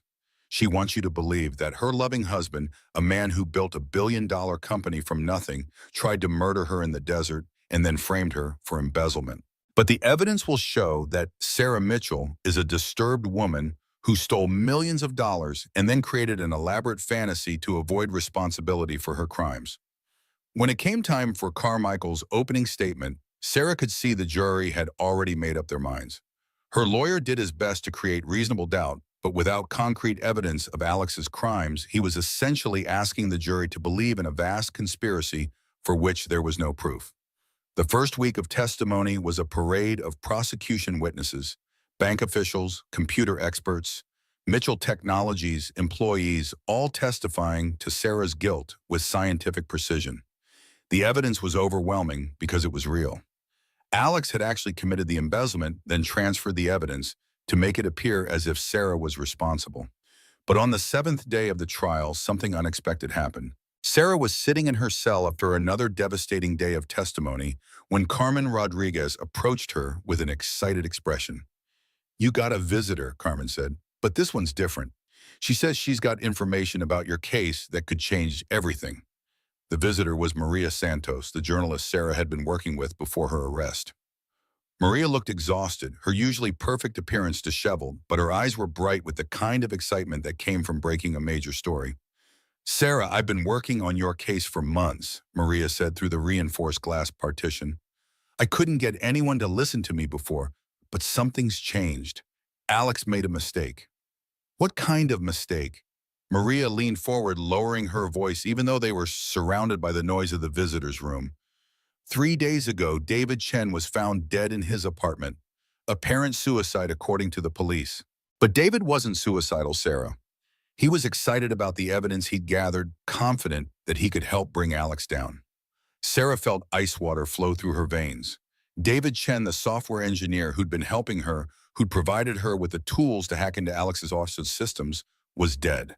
Another victim of Alex's campaign to eliminate his enemies. "There's more," Maria continued.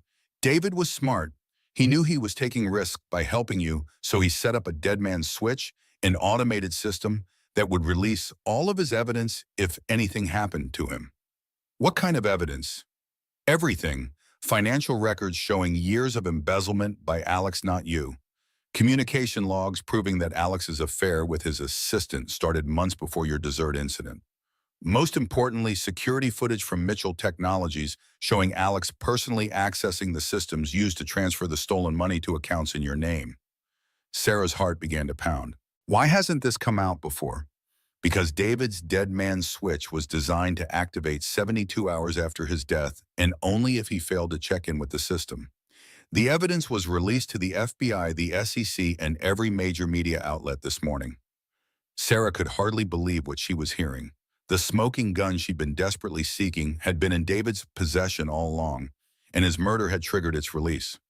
Alex tried to silence him permanently, Maria said, but instead he just ensured that David's evidence would come to light. The FBI is raiding Mitchell Technologies as we speak. The next 24 hours passed in a whirlwind of activity. Sarah watched from her cell as news reports showed federal agents carrying boxes of evidence from Mitchell Technologies headquarters. Alex's arrest was broadcast live on every major news network, with reporters describing the stunning reversal in a case that had seemed cut and dried just days earlier. But the most satisfying moment came when Sarah was brought back to court for an emergency hearing. Judge Morrison looked grim as she addressed the packed courtroom. "In light of new evidence that has come to the attention of this court," she said, "the prosecution has requested that all charges against the defendant be dismissed immediately." Sarah felt her knees buckle with relief as Carmichael helped her remain standing. She was free. After months of imprisonment and psychological torture, she was finally free. But even as she walked out of the courthouse, a free woman, Sarah, knew this was only the beginning. Alex's arrest was satisfying, but it wasn't enough. He'd stolen years of her life, killed innocent people, and destroyed countless families in his pursuit of wealth and power. Now it was time for him to pay the full price for his crimes. The media circus that followed Alex's arrest was everything Sarah had dreamed of during her darkest moments in jail. The same reporters who'd painted her as a delusional criminal now cast her as a heroic survivor who'd exposed one of the biggest corporate criminals in Silicon Valley history. Millionaire left pregnant wife to die in desert, now faces life in prison. Read the headline in the Los Angeles Times. It was the first time the true story of Sarah's ordeal had been told in a major publication, and it sparked a national conversation about domestic violence, corporate corruption, and the ways powerful men use the legal system to silence their victims. But Sarah wasn't content with media vindication. She wanted everything Alex had built, and she was about to get it. The criminal charges against Alex were just the beginning. The FBI's investigation had uncovered evidence of securities fraud, money laundering, racketeering, and multiple counts of conspiracy to commit murder. He was facing life in prison without the possibility of parole. More importantly for Sarah's purposes, the criminal charges triggered a cascade of civil lawsuits that would strip Alex of every asset he'd accumulated over his criminal career. The families of his murder victims filed wrongful death suits. Mitchell Technologies shareholders filed class action suits claiming damages from Alex's fraudulent activities. The SEC imposed massive fines for securities violations. And in the middle of it all, Sarah filed for divorce. The divorce proceedings were a masterclass in legal strategy coordinated by Maria Santos and a team of high-powered attorneys who'd taken Sarah's case pro bono after seeing the evidence of Alex's crimes. With Alex facing criminal charges and his assets frozen by federal authorities, Sarah was able to claim ownership of everything he'd built. The Malibu mansion, the fleet of luxury cars, the private jet, the art collection, all of it became Sarah's property as part of the divorce settlement. But more importantly, she gained control of Alex's shares in Mitchell Technologies, making her the majority owner of the company he'd spent decades building. False security number 2. For the first time in 2 years, Sarah felt safe. Alex was in federal custody awaiting trial. His assets were hers, and she had the power to reshape Mitchell Technologies into the ethical company it had never been under his leadership. Sarah moved back into the Malibu mansion, walking through rooms that had once been her prison and now represented her victory over the man who'd tried to destroy her. She stood on the same terrace where Alex had first suggested their desert trip, looking out at the Pacific Ocean and feeling the satisfaction of complete triumph. She'd survived everything Alex had thrown at her: attempted murder, embezzlement charges, imprisonment, psychological torture, and emerged stronger than ever. At 50, she was wealthier than she'd ever imagined possible, with the power to ensure that Alex spent the rest of his life behind bars. But Sarah had learned not to trust moments of apparent victory. Alex had surprised her too many times before, had shown himself capable of turning any situation to his advantage. Even as she celebrated her comeback-owned his company victory, she remained vigilant for his next move. The massive twist, her vigilance proved justified when she received a phone call on her first night back in the mansion. "Hello, Sarah." The voice was one she'd hoped never to hear again. Alex's voice calling from what should have been a secure federal detention facility. "How are you calling me?" Sarah asked, her blood turning cold. "Money opens many doors, even in prison." "But that's not why I'm calling." Alex's voice was calm, almost conversational. "I'm calling to congratulate you on your victory. You've managed to take everything I built, expose my crimes, and destroy my reputation. Well played. You're going to spend the rest of your life in prison, Alex." "Perhaps, but before I do, I thought you should know that I have one final gift for you. A little surprise I arranged before my arrest, just in case something like this happened." Sarah's heart began to pound. "What are you talking about?" "Check your email, darling. You'll find a video message that I think you'll find quite illuminating." Sarah hung up and rushed to her laptop, her hands shaking as she opened her email. There was indeed a new message with a video attachment labeled "For Sarah's Eyes Only." She clicked play and found herself looking at a figure in dark clothing in a ski mask sitting in what appeared to be a warehouse. The person's voice was electronically distorted, but the message was crystal clear. Ms. Mitchell, by the time you receive this message, certain events have been set in motion that cannot be stopped. Your victory over Alexander Mitchell has been impressive, but it comes with a price. You have taken everything from a very dangerous man, and he has arranged for consequences that will follow you for the rest of your life. The figure held up a photograph, a recent picture of Sarah entering the courthouse after her release. You are now being watched by people who have no connection to Mr. Mitchell, people who cannot be traced or prosecuted or reasoned with. They know where you live, where you work, where you shop. They know your routines, your weaknesses, your vulnerabilities. Sarah's hands flew to her mouth as the full horror of the situation sank in. This is not a death threat, Miss Mitchell. Death would be too easy, too quick. This is a promise that for the rest of your life, you will never feel truly safe. You will always be looking over your shoulder, always wondering if today is the day something terrible happens. Mr. Mitchell may be in prison, but his reach extends far beyond those walls. The video ended with the figure placing Sarah's photograph on a table next to several others, all women, all with red X marks drawn across their faces. Sarah's phone rang again immediately. "Did you enjoy my little movie?" Alex asked when she answered.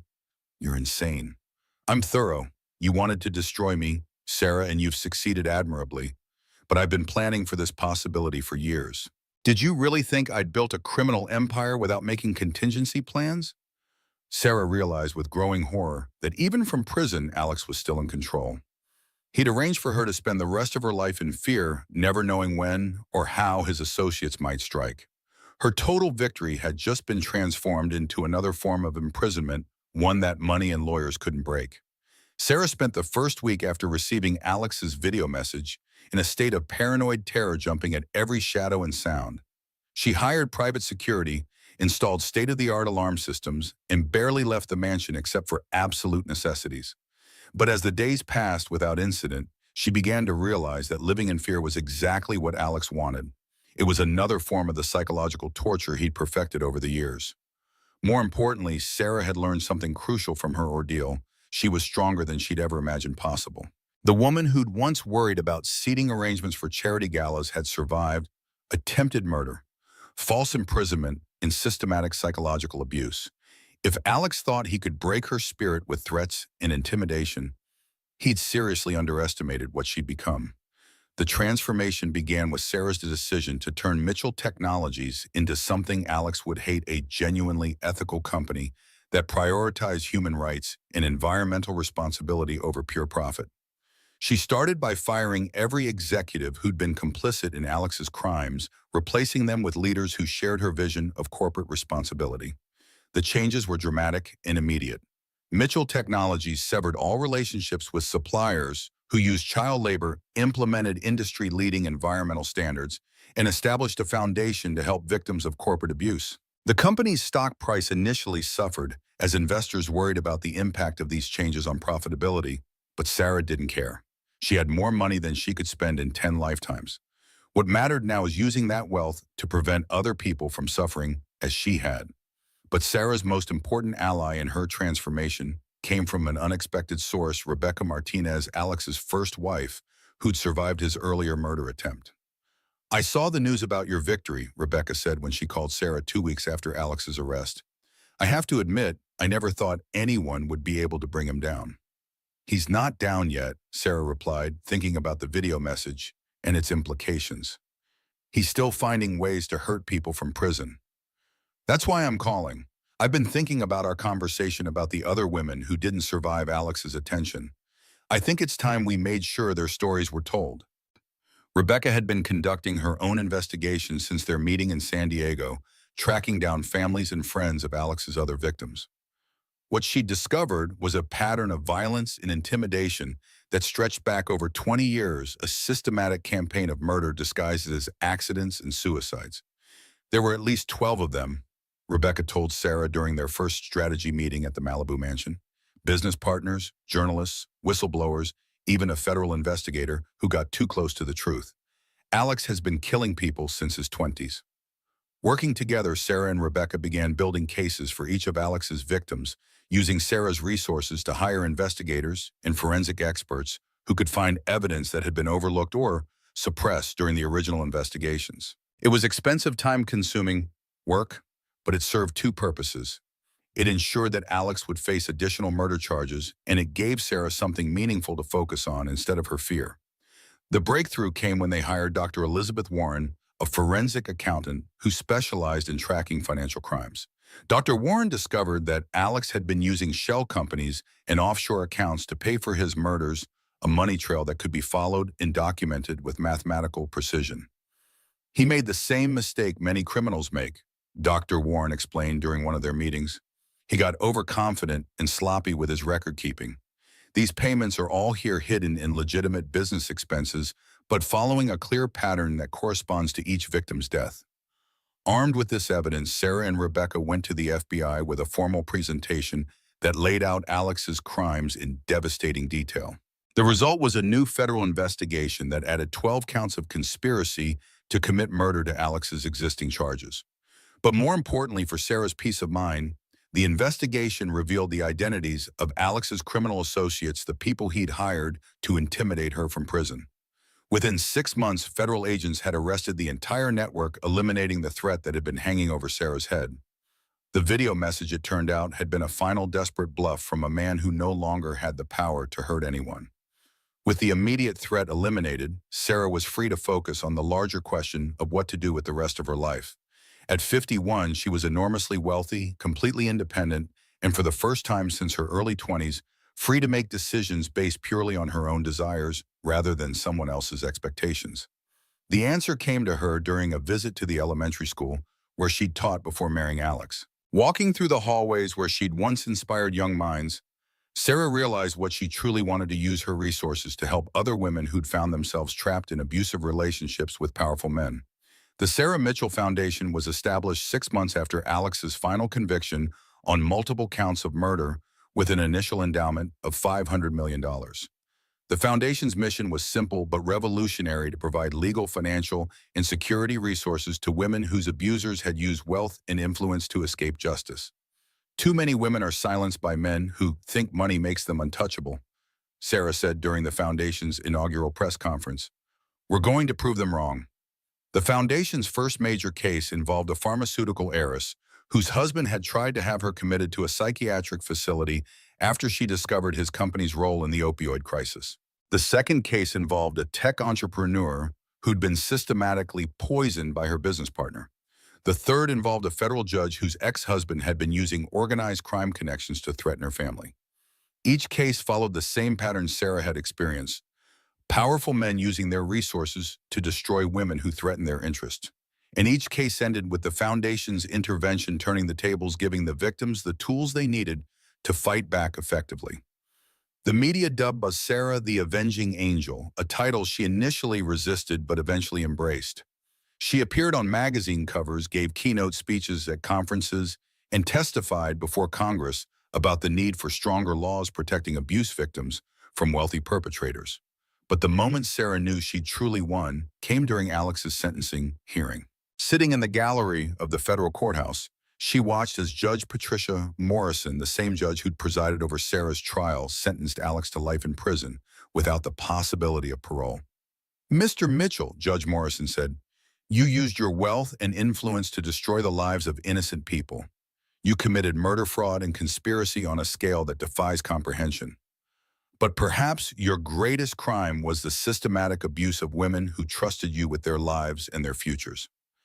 Alex stood at the defendant's table, flanked by his lawyers as the judge continued. "You thought your money made you untouchable, that your power placed you above the law. You were wrong. And thanks to the courage of women like your ex-wife Sarah Mitchell, your victims will finally have justice." Sarah felt tears streaming down her face as Alex was led away in shackles. The millionaire left pregnant wife to die in the desert had not only survived, she'd thrived, using her ordeal to build something that would protect other women for generations to come. After the sentencing, Sarah gave a brief statement to the media gathered outside the courthouse. "Alex Mitchell thought he could dispose of me like unwanted garbage," she said, her voice strong and clear. "Instead, I survived to see him spend the rest of his life in a cage where he belongs. But more importantly, I've learned that survival isn't enough. We have to use our experiences, no matter how painful, to help others who are still trapped in similar situations. A reporter called out a question. "What's next for you, Ms. Mitchell?" Sarah smiled for the first time in what felt like years. "I'm going to keep fighting. For every woman who's been told she's crazy for speaking the truth. For every victim who's been silenced by wealth and power. For everyone who's ever been told that they don't matter because they don't have enough money to fight back."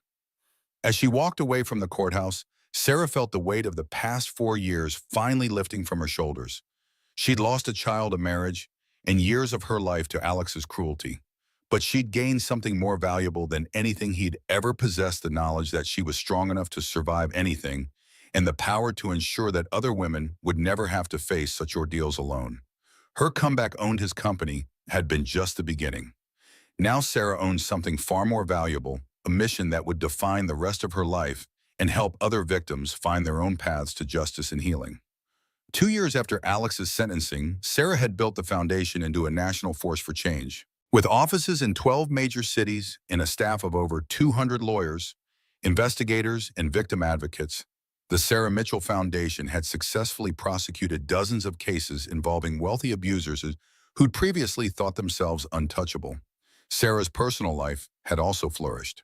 She'd found love again with Dr. Michael Torres, a trauma surgeon who'd initially treated her during her hospitalization after the desert ordeal.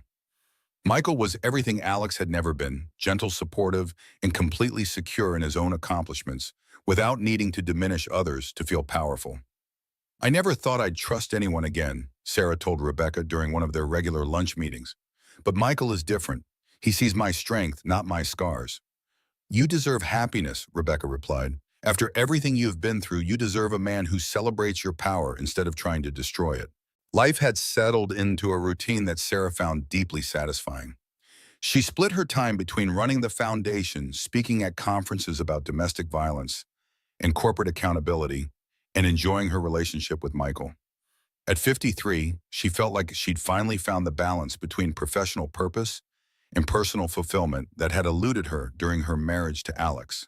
But Sarah's hard-won peace was about to be shattered by a revelation that would force her to confront the possibility that Alex's reach extended far beyond anything she'd imagined. The first sign of trouble came during a routine review of the Foundation's security protocols. Sarah had hired Marcus Webb, a former FBI agent, who specialized in threat assessment, to evaluate potential risks to the Foundation's operations and staff. "We've identified some unusual patterns in the surveillance around your offices," Marcus reported during a Monday morning briefing. "Nothing immediately threatening, but enough to suggest that someone is taking a systematic interest in your activities." Sarah felt the familiar chill of fear that she thought was behind her. What kind of surveillance? Professional-grade equipment, skilled operators, sophisticated coordination across multiple locations. This isn't random stalking or amateur hour. Whoever's watching you has serious resources and training. Marcus showed Sarah a series of photographs taken by his security team, images of unmarked vans parked near Foundation offices, individuals with professional camera equipment positioned to monitor entrances and exits, and patterns of movement that suggested coordinated surveillance operations. "The concerning part," Marcus continued, "is that this surveillance is being conducted by people with no apparent connection to any of your current cases. We've run facial recognition, checked backgrounds, followed money trails. These people are ghosts." Sarah's mind immediately went to Alex, but she'd had confirmation just the previous week that he was still securely imprisoned in the federal Supermax facility in Colorado. She'd also verified that his known associates were either dead imprisoned or under continuous federal surveillance. "Could this be connected to one of our active cases?" Sarah asked. "Maybe someone we're investigating has hired private security to monitor us." "That's what we thought initially, but the timeline doesn't match. This surveillance began shortly after the Foundation was established, long before some of our bigger cases went public. Whoever's doing this has been watching you specifically, not the Foundation's work in general." That evening, Sarah discussed the situation with Michael over dinner at their favorite Santa Monica restaurant. Despite the troubling news, she felt safe in his presence. Michael's calm competence as a surgeon translated into a reassuring steadiness that helped her think clearly about complex problems. Have you considered the possibility that this surveillance might be protective rather than threatening? Michael asked. Maybe someone who cares about your safety has arranged for discreet security without telling you. Who would do that without my knowledge or consent? I don't know. A wealthy donor to the foundation? A victim's family member who feels grateful for your help? Maybe even a government agency that considers you a valuable witness in ongoing investigations. Sarah had to admit it was possible. The foundation's work had made her numerous allies among law enforcement agencies, victim advocacy groups, and even some wealthy individuals who'd been impressed by her mission. But the idea of being watched even protectively brought back too many memories of Alex's surveillance and control. I need to know who's behind this, she said. I can't live with uncertainty, not after everything I've been through. Marcus's investigation intensified over the next 2 weeks, but instead of answers, he uncovered even more disturbing questions. The surveillance team was using equipment that was only available to government agencies and major corporations. Their coordination suggested military or intelligence training. Most troubling of all, they seemed to have access to information about Sarah's activities that should have been private. They knew about your dinner reservation last Tuesday before you made it, Marcus reported during their next meeting. They were in position outside the restaurant before you even left your house. That suggests they have access to your phone, your email, or your credit card records. How is that possible? I have the best cybersecurity money can buy. The best private cybersecurity, Marcus corrected. But if this is a government operation, or if someone has government-level resources, they could be monitoring you through channels that private security can't protect against. The breakthrough came from an unexpected source. Carmen Rodriguez, Sarah's former cellmate from county jail, had maintained contact with Sarah after her release and occasionally provided information about criminal activities she encountered through her network of reformed associates. I heard something that might interest you, Carmen said during a phone call that Thursday evening. My friend Maria works cleaning services at one of those downtown office buildings. She says there's a whole floor rented by some company that doesn't exist, but they've got serious surveillance equipment up there. Carmen provided the address of the building, and Marcus's team conducted reconnaissance that confirmed Carmen's information. The 15th floor of a nondescript downtown office building was indeed occupied by a sophisticated surveillance operation, complete with banks of monitors, communication equipment, and what appeared to be a command center for coordinating multiple teams. But when Marcus attempted to identify the company leasing the space, he hit a wall of shell corporations and offshore entities that made it impossible to determine the true owner. The lease was paid through a series of intermediaries that led back to a Cayman Islands corporation with no identifiable principals. This is getting scary, Sarah, Marcus said during their next briefing. Whoever's behind this has resources that rival major intelligence agencies. The level of operational security, the sophisticated equipment, the financial resources. This isn't some private investigator hired by a divorce lawyer. This is something much bigger. Sarah's growing anxiety about the surveillance was compounded by a series of minor incidents that individually seemed like coincidences, but collectively suggested a pattern of intimidation. Her favorite coffee shop ran out of her usual order 3 days in a row. The dry cleaner lost her clothes. Her car experienced mysterious mechanical problems that required expensive repairs. None of these incidents was threatening in itself, but their timing and frequency suggested that someone was deliberately disrupting her routine in small but noticeable ways. The most unsettling incident occurred when Sarah returned home from a foundation event to find that someone had been in her house. Nothing was stolen, nothing was obviously disturbed, but Sarah could sense that the space had been violated. Small things were out of place. A book moved slightly on her nightstand, a kitchen cabinet left partially open, the angle of a picture frame adjusted by a few degrees. They want you to know they were here, Marcus said after conducting a thorough security sweep of the house. This isn't a burglary or a search for specific information. This is psychological warfare. They're letting you know that they can access your most private spaces whenever they want. Sarah felt the walls of her carefully constructed new life beginning to close in around her. The sense of safety and independence she'd fought so hard to build was evaporating, replaced by the familiar fear that had dominated the months following her rescue from the desert. I won't live this way again, she told Michael that night as they sat in their bedroom, every light in the house blazing, because Sarah could no longer tolerate darkness. I won't be terrorized by shadows and threats. I need to know who's doing this and why. Maybe we should consider relocating, Michael suggested gently. Take a sabbatical from the foundations, travel somewhere these people can't find us. No. Sarah's voice was firm, strengthened by anger and determination. I ran once before when I divorced Alex and tried to disappear. It didn't work then, and it won't work now. Running just gives them more power over my life. Marcus had been working his contacts in federal law enforcement, trying to determine if the surveillance was connected to any official investigation. What he learned was even more disturbing than Sarah had feared.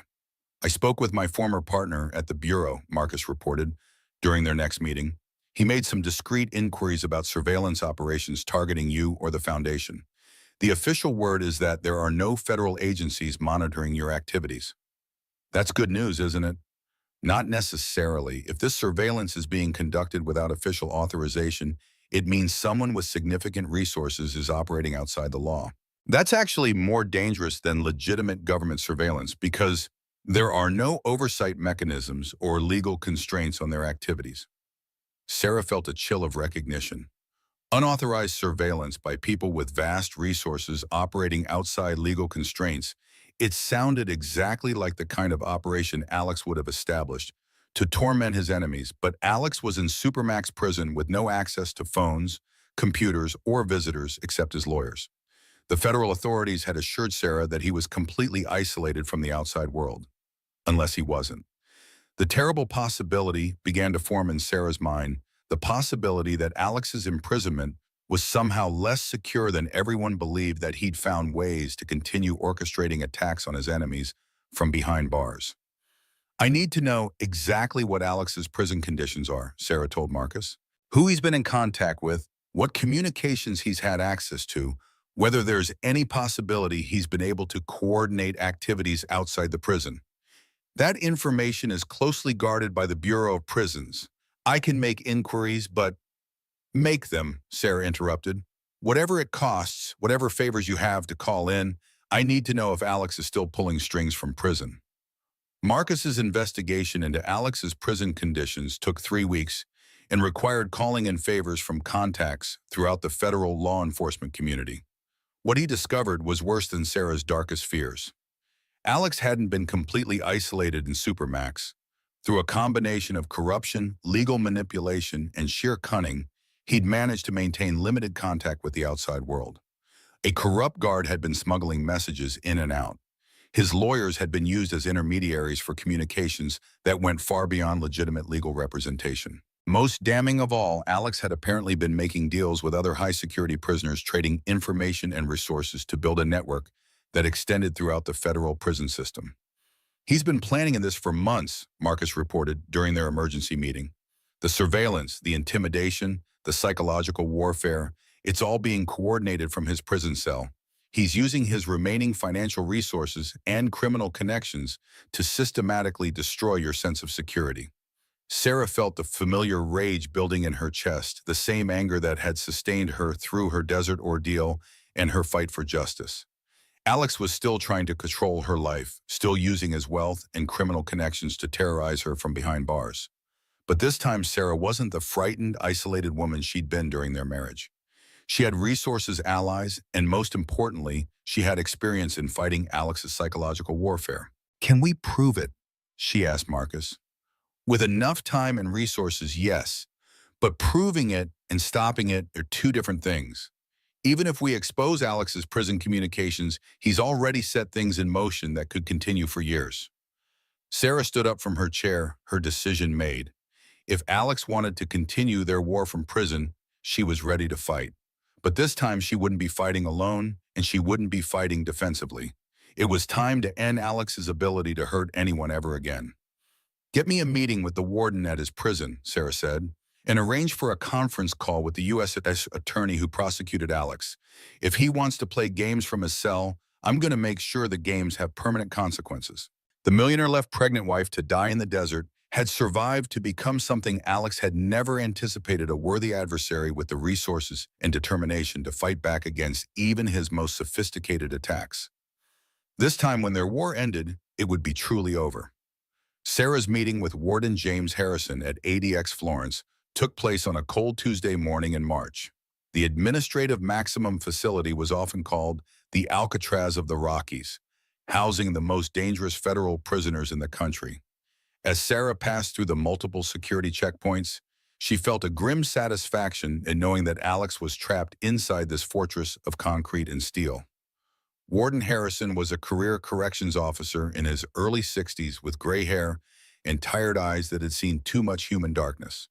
He received Sarah in his austere office, surrounded by monitors showing various areas of the prison. Mitchell, I understand that you have concerns about one of our inmates, Harrison said, gesturing for her to take a seat across from his desk. Alexander Mitchell is somehow continuing to conduct criminal activities from inside your facility, Sarah replied without preamble. He's orchestrating surveillance and intimidation operations against me and my foundation. Harrison's expression grew skeptical. Mr. Mitchell, I can assure you that Mr. Mitchell is held under the strictest security protocols. He has no access to phones, computers, or unauthorized communications of any kind. Sarah opened her briefcase and withdrew the evidence. Marcus had gathered photographs of the surveillance operation, financial records showing payments to private investigators, communication logs that trace back to Alex's criminal network. This evidence suggests otherwise, she said, sliding the documents across Harrison's desk. My security team has identified a sophisticated surveillance operation that began shortly after the foundation was established. The financial trail leads directly to Alex's remaining assets and criminal associates. Harrison examined the documents carefully, his frown deepening as he reviewed the evidence. Even if this is accurate, it doesn't prove that Mr. Mitchell is coordinating these activities from prison. His associates could be acting independently. Could be, but I have reason to believe that Alex has been using corrupted staff members and his legal representatives to maintain outside communications. Sarah leaned forward, her voice intense. Warden Harrison, I know you run a secure facility, but Alex has spent decades corrupting people with money and influence. He's extremely sophisticated at finding weak links in any system. The warden was quiet for several minutes, studying the evidence with growing concern. Finally, he looked up at Sarah with a grim expression. What exactly are you asking me to do, Ms. Mitchell?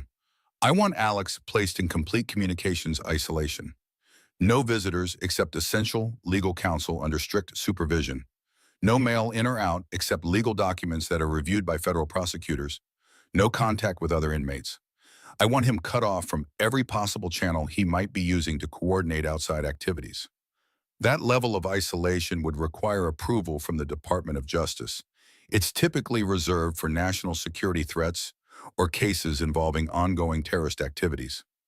Alex has killed at least 12 people and attempted to kill several others. He's used his prison communications to continue orchestrating criminal activities against federal witnesses. If that doesn't qualify for maximum isolation, what does? Harrison made several phone calls over the next hour, speaking with officials at the Department of Justice and the FBI about Sarah's allegations. While they waited for responses, Marcus Webb arrived with additional evidence.